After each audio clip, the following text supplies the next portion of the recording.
सलाम Pakistan. DMH news के साथ मैं हूं हरम फारूक। नाजरीन, नज़र डालते हैं आज की अहम खबरों पर।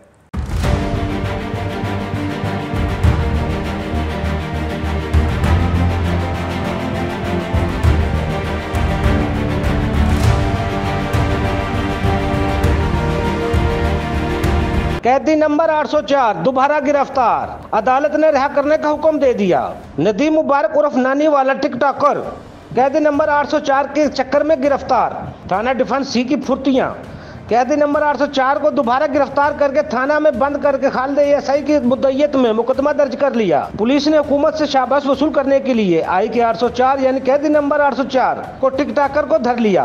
तफ्तीश से पता चला कि जाली नंबर प्लेट IK 804 का मकसद इमरान खान से मोहब्बत का इजहार करना था। मशहूर टिकटॉकर नदीम उर्फ नानी वाला का मोहब्बत का इजहार करने पर हवालात में बंद कर दिया गया। पुलिस ने कैदी नंबर 804 को दोबारा थाने में बंद करके खूब दाद वसूल की। बदकिस्मती से दूसरे दिन अदालत ने जमानत मंजूर कर ली और रिहा करने का हुक्म दे दिया। मज़ीद खबरों और अपडेट के लिए देखते रहें DMH न्यूज़।